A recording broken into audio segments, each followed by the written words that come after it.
our first panel that we have is our construction and design panel. So if you're on, I think we're back here, please come out to the stage. We have Ryan Smith, who'll be moderating the panel from the University of Arizona. He's also the founding partner at ModX. So sorry, we're doing a slow bringing everyone up to the stage. We also have Danny, who has been doing hemp construction, project manager at the Lower Sioux Indian community, and it's really amazing. You'll love hearing about it. There's some cool videos online if you want to check that out. Vikas, who we just honored with Reframe Systems, and then Stephen, who's with Gensler, and Alli, who is the acting director of the Incremental Development Alliance. So thank you guys so much for coming, and Ryan, take it away.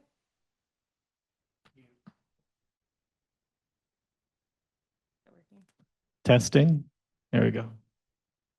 Thank you, Abby, and congratulations again to the award winners. Really excited to spend time with you and these folks here on stage from the construction and design category. I've had the privilege of serving on the advisory board for several years now. And when the construction design category comes up, I get very vocal because it's my area of passion. As you can see, I'm on the screen director and professor at the University of Arizona in architecture, and I also am founding partner of ModX, which is an advisory group, research-based advisory group focused on industrialized housing. So it was exciting to see these entries this year, and I'm excited for you all to learn more about these companies. Where we'd start is as a way to introduce yourselves and your companies and your innovations. What is your innovation? And what problem does it solve? As a way to introduce yourselves. So how about we just go starting with Danny, and we'll go all the way across, please. Haumatakiapi, Danny Desjarlais with the Lower Sioux Indian community. We really don't have a business, it's more of a community. And so I'm employed through the tribe. The tribal council is our final say, and they chose to go down the route of sustainable building, and we choose hemp as the product that we're building with. And it actually solves quite a few problems in the community. It has produced jobs. We're solving our housing crisis. We need 200 homes in our small community. And then the health aspect of it, these homes are gonna last much longer. They're gonna last for generations. You know, we always talk about the 7 generations to come and thinking about those. And so that's kind of our model as to why we're doing it. Thank you, Danny. Alli? I'm Alli Thurmond Quinlan. I'm executive director for the Incremental Development Alliance, and I also run Range Company, which is a design consulting practice that does the kind of work that IncDev trains. We're a national alliance of allied small professionals that work in the same way. We train people to support locals building for locals. We've worked over the last 10 years, we've trained almost 10,000 people. We're at about 9,200 in 32 states, and 33, we just had an Alaska training. That was our first one 2 weeks ago. We focus on human-scaled, financially attainable development that works without subsidy. And so we produce a lot of attainable housing, following building code, following zoning code, finding those things that fit between all these little, conflicting requirements, and then train in a many hands make light work approach, where we're trying to train locals to do this in their own community long-term. That's great, thank you. Vikas. Hello, everyone. Vikas Enti. I'm the CEO, co-founder of Reframe Systems. We're trying to make the process of construction faster, predictable, and cost-effective. And we believe that the future is going to be all about infill construction. So the way Alli mentioned, all the complexities of how do you actually deal with unique site conditions, zoning, et cetera. The way we're going about it is how do we apply technology both on physical automation, so robotics to automate the dull repetitive tasks, but also intelligent algorithms allow us to actually customize our building designs to meet all the unique variants of sites and zoning combinations. And so we've developed a micro factory that allows us to combine these technologies together into factories that are no larger than the garden center at a Home Depot that we can deploy close to major metropolitan areas, create local jobs, build housing the communities need. and make sure we can actually build towards a resilient future. Thank you. That's great. And Stephen from Gensler, yeah. Thanks. Stephen Paynter from Gensler. We're the world's largest architecture interior design firm. 5 years ago, when we started looking at office to residential conversions, the main problem was that you'd spend 6 to kind of 12 weeks studying them, spend a lot of a client's money, and most of the time they didn't work. And so a lot of our clients were very upset with all their money we'd spent doing that. So we came up with a different approach. We started looking at the data for office buildings and a kind of perfect residential building and figuring out the gap between the two. What that's allowed us to do is, instead of spending 2 or 3 months studying a building, we can now spend 15 minutes and tell you right away, is that a good building to convert or not? And actually that kind of funnel approach has taken about 80% of the buildings out of consideration, which might sound like a lot, but most of our cities only have about 20% office vacancy. So we're going to figure out which ones can be converted and then guide city policy to make sure those happen. Just in New York right now, we're doing 8,500 units that we have under construction. So it's really working as well. Thank you. That's great. Thanks for those introductions of your innovations. And as we think about sort of the innovation diffusion curve, where would you describe in the evolution of your innovation you're currently at, and where do you hope to be? So we'll just go one by one. Maybe this time we'll go reverse order, Steve, and then back. Yeah. Perfect. Where are we at with our innovation? Well, it's started off with a spreadsheet that I built, and we're now moving that into AI, which is kind of really streamlining the process and making it kind of a lot smarter. As I said, we're doing about 8,500 units, like actually getting built. We've done policy advice for a lot of cities, but the next step of really getting this out to more cities, to more people, building more housing is a struggle, and it's a struggle for all of the kind of stupid political reasons that we talked about in the first panel. So that is the main barrier right now, is perception and speed, especially in smaller cities that don't quite understand how to do it yet. It's great. And at what scale are you at? How many projects have you done? How is this growing? Yeah, well, we started with 5 buildings that we looked at. Since then, we've done 1,800 assessments, and most of those are for individual developers who are looking to do something with their building or to buy a building that's currently stranded. But we've also done about 25 different cities where we've gone in, done an assessment for them, and then written the policy that's going to help them get more housing built, and also take some of that kind of dead stock office building off the market. So it's been scaling very quickly, and is now starting to become much more common. If you believe the numbers, there's 85,000 current residential units in construction through office conversions. If that's true, Gensler is doing 10% of them, which would be nice, but there's no way that we're doing 10%. We're much less market share than that. So in reality, I think this movement that we started is probably in the 150, 200,000 kind of units realm right now, which is great, but there's a lot more to come. Perennial problem in all of our urban centers, and solutions, design-based solution would be fascinating. Vikas, where are you at in the evolution of Reframe? You can reference that innovation curve or in your own terms, certainly. Yeah, so we're 3 years into our journey. It started with a pitch deck and seed funding to us having our first factory that was certified. 12 months into that journey, first home built and occupied about 18 months into that journey. And now we're on a path, we're trying to scale our technology in the New England market and then launch our next microfactory out in Southern California. And so we'll have 7 units in the ground this year. We're actively working to unlock pipeline for about 70 units next year with the second factory. And we've sort of learned a ton through this process.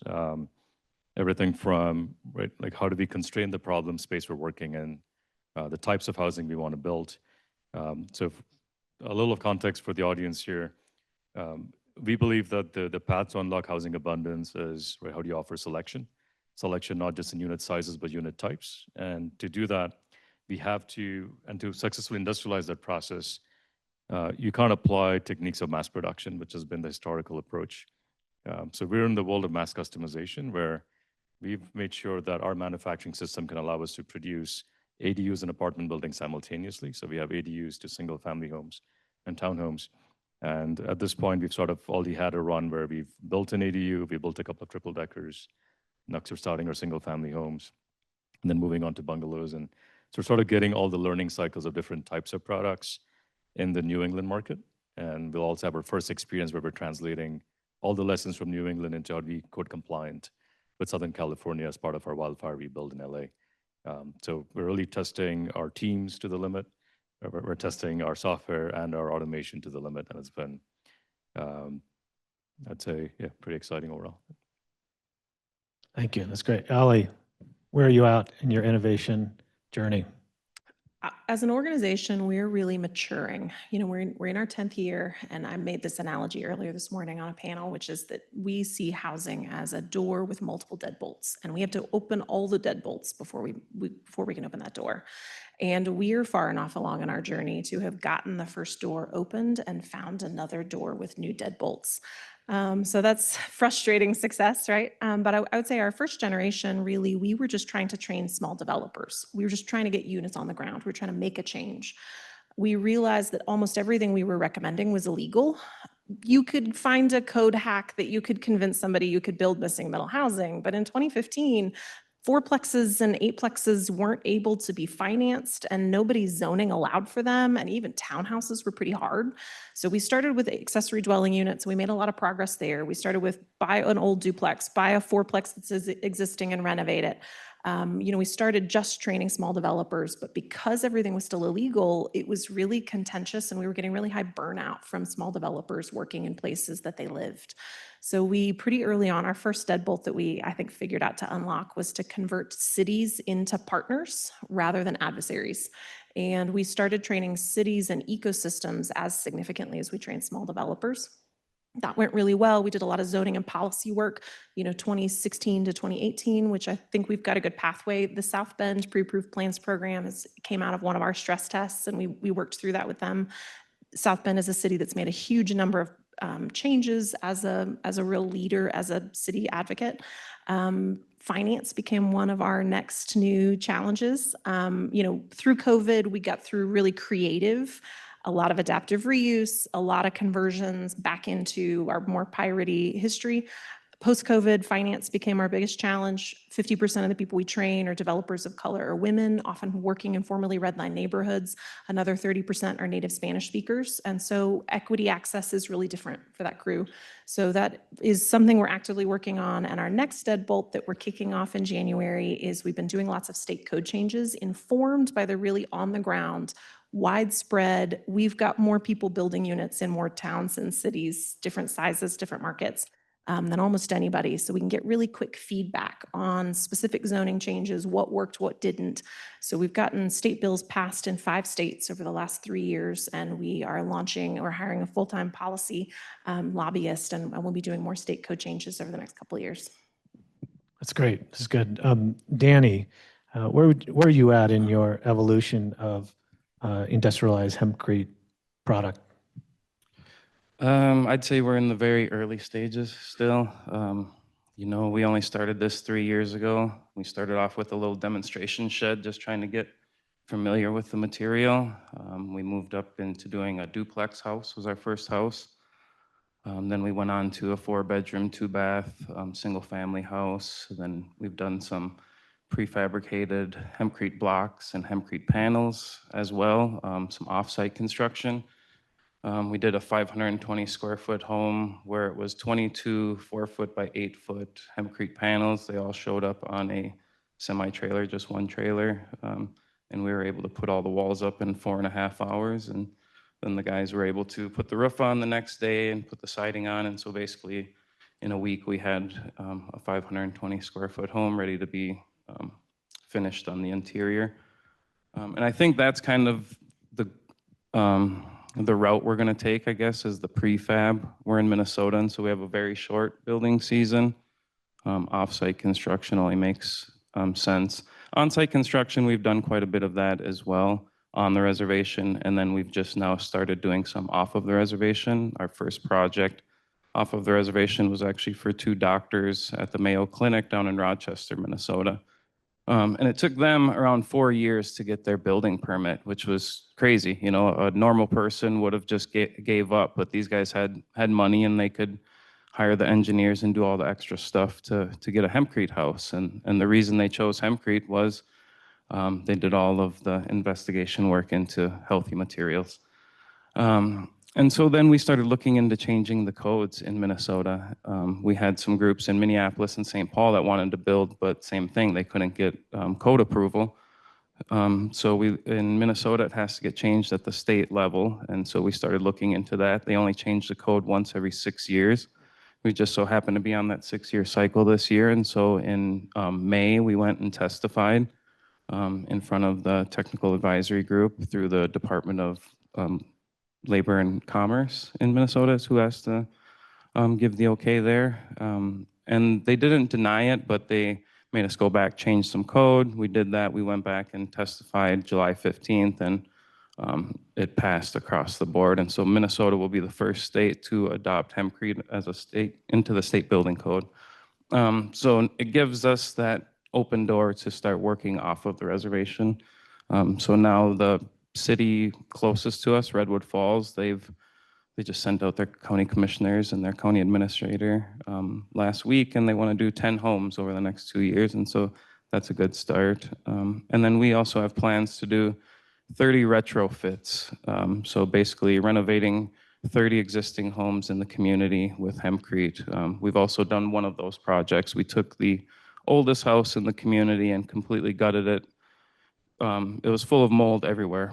Behind every piece of trim, every part of insulation, we found mold.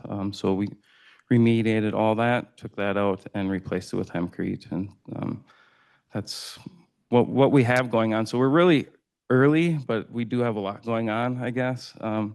And we really want to spread this out to other, tribal communities or any really community that wants healthy materials. And so we've started a nonprofit called the Green Buffalo Institute, where that's our goal, is to spread this out to other indigenous communities and underserved communities.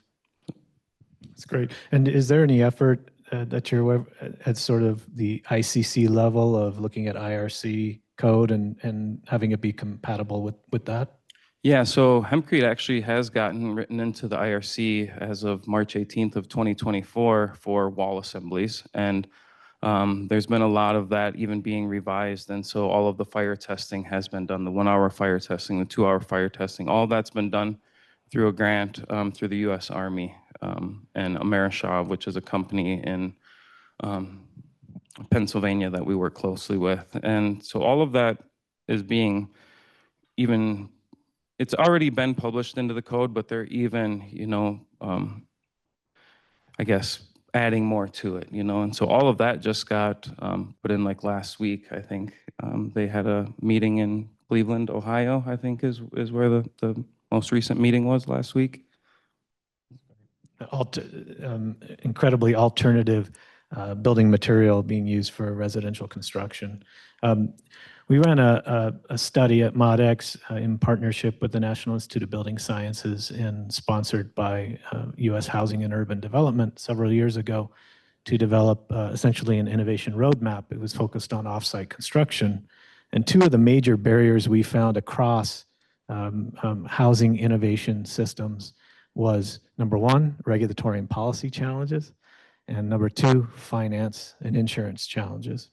And that those need to be overcome in many ways for the rest of the dominoes to fall, including workforce and training, business development, business models, as well as project delivery and contracts. Those things don't happen until that context is changed. So my fundamental question is, from a policy, regulatory, and finance and insurance perspective, how do each of your innovations abut that? And how have you had to overcome some of those challenges? Would be helpful, especially as we have government officials in the room who can help perhaps grease the skids on some of those things.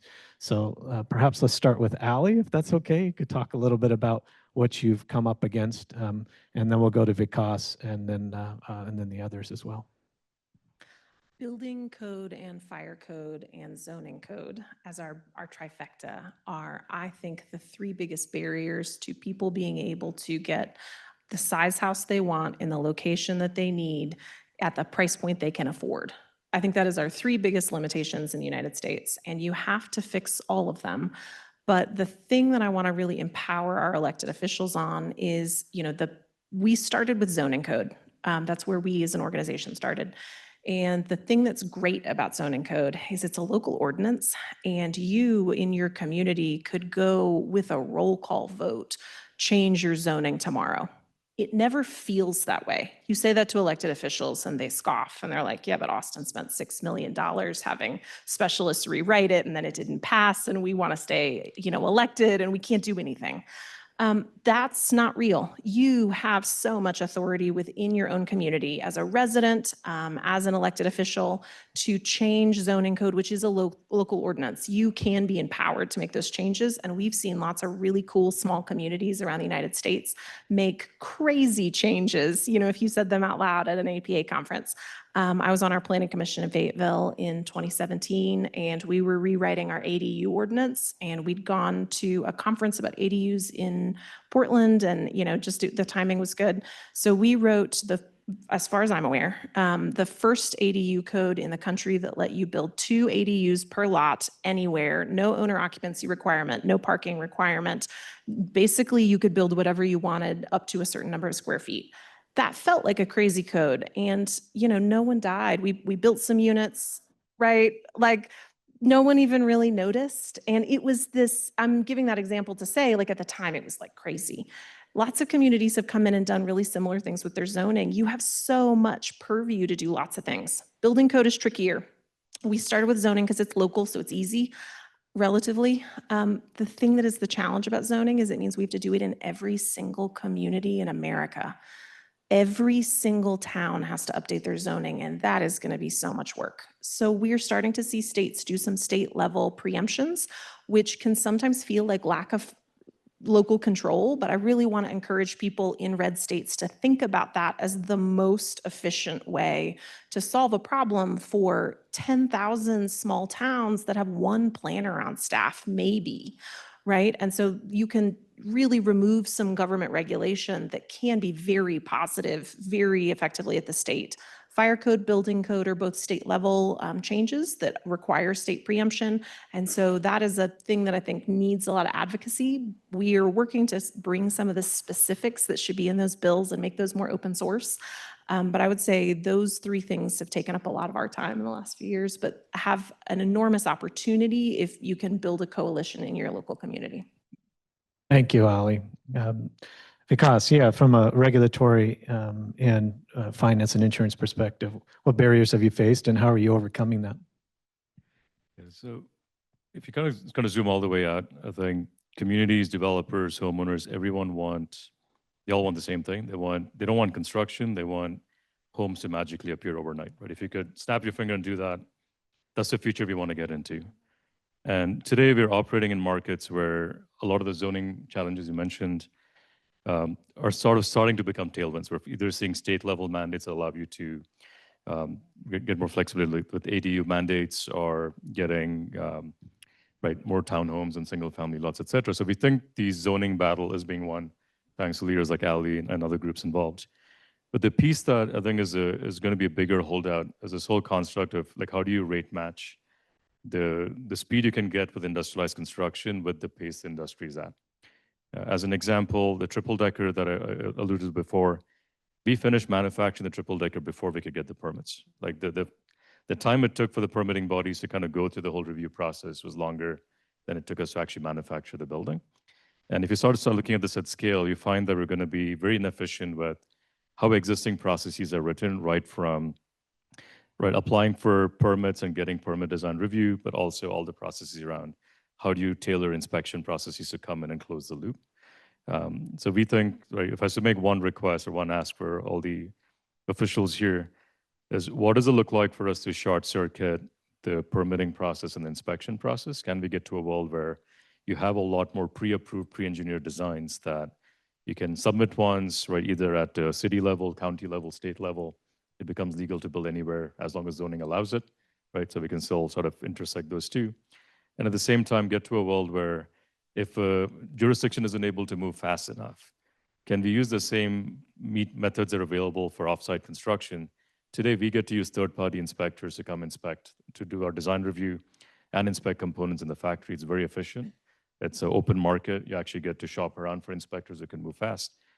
What if towns could also allow this and be efficient with their budgets, right? Like the builders cover the cost of it, but you provide that as a medium where if a town cannot review your designs in 30 days or like whatever the timeline is, you as a builder or developer have a second valve. That would be one request, because end of the day, whatever is faster will become cheaper. And today, the unpredictability in the processes around permitting through inspections will only compound the challenge, especially for building more missing middle housing and infill housing. There'll be one comment I'll make.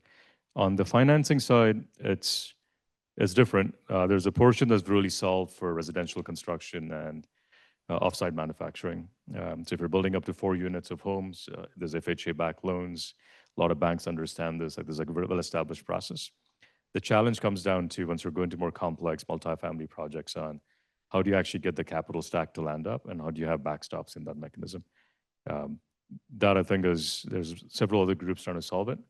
We're trying to figure out how to make it more friction-free for that overall process. But even there, going back to predictability of how soon can we get permits to build and how soon can we get the sort of occupancy becomes a critical factor again, so that lenders know how to think about the carrying costs and how long they have to underwrite it. Thank you. I'm curious, Stephen, about commercial to residential conversions. I'm sure there's policy abutments there, so please talk about it. Yeah, Yeah, absolutely. Obviously, I'm an architect, not a policy person. So when I was first asked to do policy about 5 years ago for the city of Calgary, I was like, this is so easy, right? You've got a problem, you just design a solution for it, the same as you do with architecture, and it's easy. So we went into the city and said, look, your problem is you got too much office, a lot. They had 36% vacancy pre-COVID, and you don't have enough housing. So you need 3 things. You need a policy that works, you need money to make that policy work, and then you need support from the city to, tie everything together. So we went back and we said, right, get rid of your zoning policy. As long as someone isn't making the building bigger, they can convert it from office to residential with no zoning change. Done. We figured out how much it would cost to do one of these projects versus how much it would be worth at the end. And there was a financial gap there. So we went back to the city and said, look, if you want these to happen, the market's going to support about 3 million square feet, but you want 6 million. So it's going to cost you $75 a square foot. And they're like, all right, cool. And then we said, you need to put a team together that makes this really, really simple so that anyone can apply it, anyone can figure out how to do it. There's no red tape. It's supported by permit inspectors in the city, and it's supported by planning staff and so on. And they did. They started a downtown group which supports it. In Calgary, there's about 120 buildings in the downtown. 21 are now being converted. So it's increased the amount of housing downtown by nearly 40%. And just under 20% of all of the buildings in the city are getting converted into housing. So it's solved, or is helping to solve, their office vacancy problem. It's solving their housing problem. And because the city was putting the money in, the first batch of those projects is actually transitional housing and affordable housing, not because the city mandated it, but because that's what the market needed. And that's downtown wasn't the best place to live. So that's the kind of market that was going into those downtown spaces. Easy. Every time we then took that to another city, they said that city was like, well, we're special. It won't work here. I have one message for everyone who's a city policymaker here. You're not fucking special. Right? That's it. By the way, if the media are still here, that's the one line I'm going to get quoted from today. But it's true. We took this policy to some cities, and I won't name another city that did this, but instead of having that simple policy approach that is published on the website and easy to understand, they put out 178-page legal text. They had 0 applications. They have 0 housing built. So it really is easy. It's come up with the right policy, come up with the money if you need that to make the financial gap different, and then make sure that the people at the city answer the phone and smile when you ask to use that money to do it. The second city we did, which was didn't work out so well. But since then, we've done about 25 different cities where we've gone in and helped them put that policy together, and it is being really successful. But it all comes down to that thing where you have to understand you have a problem, and there is a solution to it. You have to like take a breath and actually engage with that solution rather than panicking and thinking it won't work for you. Thank you. That's great. Sure. And then we'll go to Danny. If you have anything else to add, Danny, to it. Yeah. I want to reinforce this point a little bit. As somebody who's been working with cities, we worked in over 100 cities over 10 years in 33 states. And there's lots of problems that feel really specific that actually everybody has. And we work in markets with too many buildings and not enough people, right? The Rust Belt. We work in markets with too many people and not enough buildings, the fast growing South, California. All of them actually have the same 5 problems in different varieties. There's 2 places in America that we have found that have actual real special problems, both of them self-imposed. And I do have bad news. They are California and Massachusetts. So it's only going to get easier from here. But you're absolutely right. The places that we've worked, that we've said, okay, here's the 10 things that you need to do, and they do them, is incredible instantaneous change. Most of the places we go, we're like, whoa, whoa, whoa, no thanks. And then they don't see anything happen. So I just want to reinforce. It's great. Thank you. Dan, anything you want to add on the policy regulation and finance piece? Well, we're a little unique since we're a tribal community, but we do have a building code. We do have a hemp code that you have to follow, and so we do have permits and all of that kind of stuff.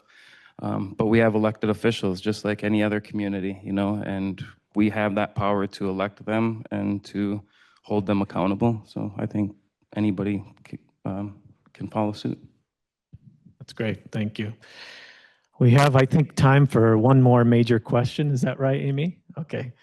And this question is, in your journey, who has been one unexpected partner or ally that you didn't foresee at the beginning, but has been a real benefit in moving your initiative forward? Who'd like to answer first? I can go first. The most unexpected partner was about 3 years ago when I got a call from the White House and they were like, hey, come talk to us. I was like, you guys know I'm not American, right? But that actually, the policy we wrote was scrapped day 1 of the Trump administration, which was unfortunate for everyone. But the contacts that we made through that with different cities, with different people in the industry, have led to a lot of other open doors. So that, first it was a massive surprise, but secondly, it's been really beneficial in the long run. Great. Who else? Thank you. Yeah, I think for us, we've been very surprised with how we think insurance companies will actually change the world. We've been pleasantly surprised to see how insurance is actually driving the need for more stringent codes when it comes to resilience for structures against fires, wind damage, even flooding. And if it wasn't for, I think, insurability, I worry that we would build a lot more code minimum homes that, in fact, are great for the short term, but are really a disservice to the community. So we've been pleasantly surprised with how insurance is actually the change agent here. That's great, seeing it as a risk reduction mechanism as opposed to it being risky. Yeah, that's good. Anyone? It's Alli and then Danny. I've got 2 quick ones I'll sneak in. The first one is cities. Municipalities. It was a really surprising partner for us because again, when we started, we felt openly combative to a lot of city policies. And so cities becoming our primary funder and sponsor was really surprising to us. That was a really big pivot. And part of the way that we made that pivot was we came in and asked them, are you getting what you want? Do you like your housing market right now? Is it easy to start a small business here? Can someone open a business in an empty building downtown and be successful and scale up and grow and live with a family here and have a happy life in your town? If not, why? And so we would ask cities to tell us what they wanted. What are your biggest pain points? Give us examples of 10 projects you want to see here.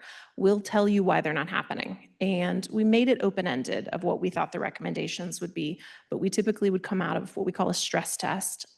We'd stress test through their codes, policies, procedures, the projects that they said they wanted, and then we'd give them often a 40-page report of all the changes they needed to internally make before they could get the thing that they wanted. And generally, their own policies, procedures, sometimes hidden, sometimes not even things that were written down, were keeping them from growing, and they were keeping them from succeeding in the way that they wanted to. And a lot of ways, they were pushing the young people from there out because there was no way for them to move back and live there and be able to even enter their housing market or their business market. So that cities have a lot of power in this, I think, that they should be using more. My second answer is banks. Finance is really critical. Banks are probably our second most common sponsor now. They'll bring us into a community to train small developers, to train up a cohort of people for them to make loans to. And we've worked with some custom loan products with banks that there's a lot of purview if they're keeping the loans in-house, that we can get to a lower risk profile set of development projects that are on land no one else would develop, in communities and neighborhoods that NIMBYs would otherwise keep, things from happening in, because it's by locals, because they have lots of national training and support. They've got really low risk projects that pencil really well within existing financial products. And so there are good solutions for places, and banks are actually, especially locally owned regional banks, are great partners in this with cities. Thank you. Most unexpected partner or ally, Danny.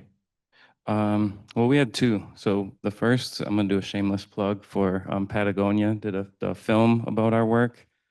Actually, it came out a year ago today, so if you guys get a chance, go check it out. And the real unexpected partner is the city of Redwood Falls, like I was saying. They are really excited about building with Hempcrete in the city of Redwood, and it's the nearest town to the reservation. And I don't know how it is out in here in Utah, but in Minnesota, where the reservations are, there's a lot of tension in the surrounding towns. And so I actually went to high school in Redwood Falls and grew up in a lot of that tension. And to now be working with that city and helping them rebuild their city, it's like a full circle moment. That feels really good. I want to say thank you to all of you for being on the panel, and say thank you for pushing on innovation and housing affordability and attainability. The work you do is not for the faint of heart, but I don't see, and I think all those on the panel would agree, a path forward to address our housing issue in the current modus operandum. We've got to change something, and all of these people are trying to do that. They're trying to address it with innovation. So let's thank them and give them a hand for being on the panel.